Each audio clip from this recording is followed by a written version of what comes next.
Donald Trump fears that Peter Mandelson is a threat to US national security and wants significant restrictions put on him if he is going to agree to allow him to be British ambassador to the United States of America. Hello everyone, this is Andre Walker. Thanks so much for watching this video. Please do subscribe, but more importantly, hit the bell notification icon. It's the best way to absolutely guarantee you get all of my videos as soon as they are released. Well, I think there needs to be significant concern about this choice of ambassador to the United States of America. Let me tell you a little story that might make you laugh. When I worked for the New York Observer, it was owned by Jared Kushner and Ivanka Trump. I wrote an article one day, just a little bit of mischief, if I'm being honest, suggesting that Nigel Farage should be British ambassador to the United States of America. Of course, little did I know that one of the only newspapers that Donald Trump reads is the one owned by his son-in-law. So, of course, he read this article in the paper or online, I'm not sure which, and then started tweeting about how Nigel Farage should be the British ambassador to the United States of America, which came as complete shock to Sir Kim Darroch, who was the ambassador at the time, who apparently hadn't even tendered his resignation. Let me tell you what I said on that occasion. I said that Britain and America had such a close relationship. And when we talk about the special relationship, people kind of sometimes misunderstand that. Obviously, France was the United States of America's first ally. Just to explain what I mean by that. When they were fighting the British Army, and even in those days, the colonists would refer to themselves as Brits. It was a bit confusing. Some Brits wanted English common law rights on English land in America. Other Brits wanted the king to do whatever he liked in what is now the United States of America. But the first people to really recognise the opportunity of the United States becoming an independent country were the French. And so that is the oldest allyship that they have. But what is interesting is more what's happened over the years. So with the First World War particularly, to start with, but particularly the Second World War, and just to remind you, something that regular viewers of this channel will know very well, when the United States of America entered the Second World War, it was at the behest of Winston Churchill, half American, half British, though we think of him as quintessentially British.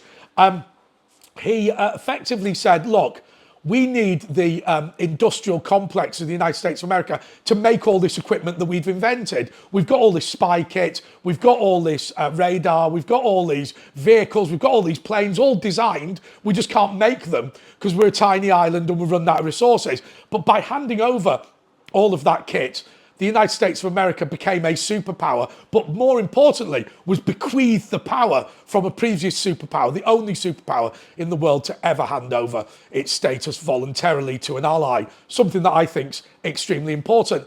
And when people worry about Britain playing second fiddle to America, look, there can be only one richest and most powerful country on earth, and I think the fact that we are siblings is extremely significant. Look, you know what?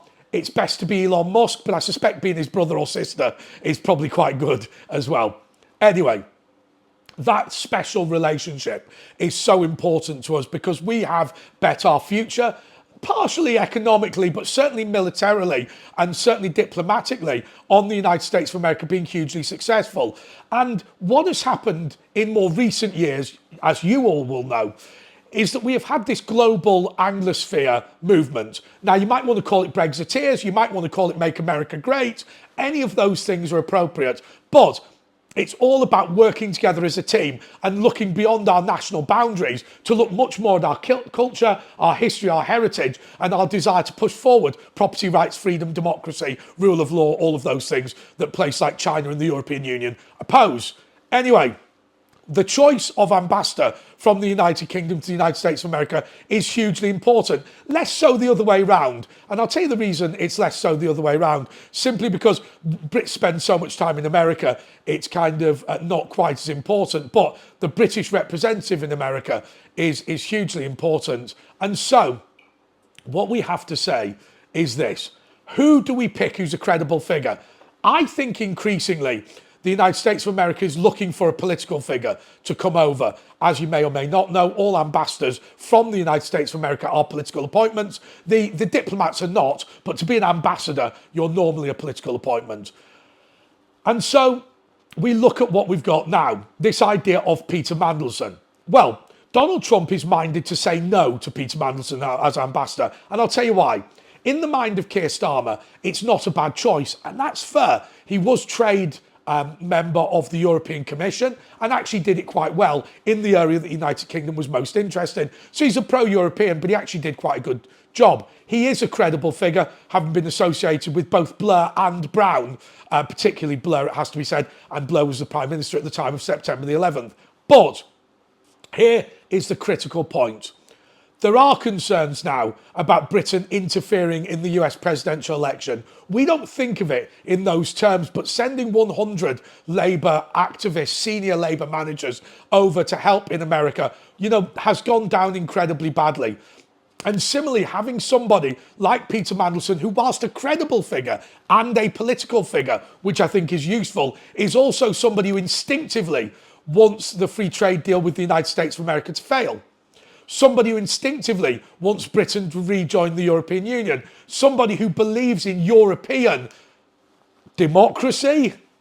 Not sure we can say that. In the European system of government, let's just say that. And is instinctively against the Anglosphere and indeed what America is attempting to push out in the world. That is not a good person. And so in this video, I'm about to be a complete and total hypocrite. Simply because, having advocated a political figure to go to the United States of America in the shape of Nigel Farage, and Keir Starmer comes up with probably the most credible political figure he can come up with from the Labour movement, I'm going to have to say that that in of itself is the problem. The reality is, what Donald Trump wants is a deal maker, and I'll tell you why we should give Donald Trump what he wants. He's basically British. You think about Winston Churchill, half British, half American. Donald Trump is half American, half British. He is entitled to British citizenship by 3 mechanisms. That is maternity, that is by property ownership, and the third one is because of the amount of time that he's spent in the United Kingdom already. This guy is basically British. And so rather than negotiate with him, what we actually want to do is give him what he wants. And what he wants actually is to benefit the economy of both Scotland, particularly, but the United Kingdom more widely, and the United States of America. And the thing that we need about that trade deal more than anything else is this. If Donald Trump puts sanctions on Europe, it's going to be damaging for Britain. I accept that. But actually, he wants to ensure that we are as exempt as possible. And so that free trade deal is needed. What happens when Mandelson acts as a conduit for the European Union? What happens when Mandelson starts pushing forward the Democrat agenda? I think there needs to be a Conservative sent over there, and I'm going to make a suggestion as the British ambassador to the United States of America, and it is a standout candidate, Ben Habib. I appreciate that he didn't win the election. I appreciate that he has had a very minor falling out with Nigel Farage, and I appreciate that he is neither a Conservative, Labour, Liberal Democrat, SNP or anything like that, but he's a credible MAGA Brexit figure. And so I'm hoping Donald Trump watches my videos, because last time I suggested an ambassador, he supported my view, even though he never named me. By the way, that cost me 1 million supporters on Twitter, I would have imagined. But Peter Mandelson is a credible character, but he's not a credible character in this circumstance. Ed Miliband has also been hugely against what Donald Trump's agenda is. And I'll tell you something else about Mandelson. To have a British ambassador where Donald Trump has to put limits on in terms of spying, in terms of supporting the EU, and in terms potentially of prioritising the needs of the EU over the needs of the United Kingdom in a free trade agreement, that is something that cannot be allowed to happen. So I say to Keir Starmer, nice try on Peter Mandelson. I think for many reasons, it would have been a good person to send. Certainly would have been a brilliant person to send if Joe Biden was president. But I think it's, close but no cigar in terms of Peter Mandelson. Ben Habib is absolutely your man. Until next time, arrivederci and goodbye.